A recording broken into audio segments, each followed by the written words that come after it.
High. Uric acid আমাদের প্রত্যেকের শরীরে থাকে, কিন্তু যখন এই ইউরিক অ্যাসিড আমাদের শরীরে বেড়ে যায় তখনই সমস্যাটা আমাদের বেড়ে যায়। ইউরিক অ্যাসিডের কিভাবে আমরা বুঝতে পারবো? আমাদের পায়ে অজস্র প্রচণ্ডভাবে ব্যথা শুরু হয়, আমাদের কিডনিতেও অনেক সময় প্রভাব ফেলে এবং গাঁটে গাঁটে ব্যথা হয়। কিন্তু এই ইউরিক অ্যাসিডের অনেক দিন ধরে মেডিসিন নেওয়ার ফলেও ইউরিক অ্যাসিড অনেক সময় আয়ত্তে আসে না এবং অনেকে অনেক রকম মেডিসিন নিয়ে থাকে এবং কন্টিনিউ নিয়ে যায়।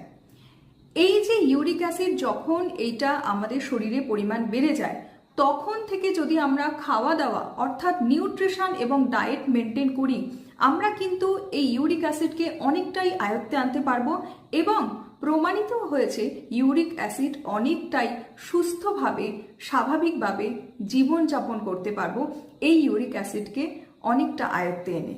তো আপনারা যদি কনসাল্ট করতে চান অফলাইন অনলাইন আমার সঙ্গে, অবশ্যই ভাবে স্ক্রিনে দেওয়া নাম্বারে যোগাযোগ করবেন এবং ওয়েবসাইটে অ্যাপয়েন্টমেন্ট বুক করবেন।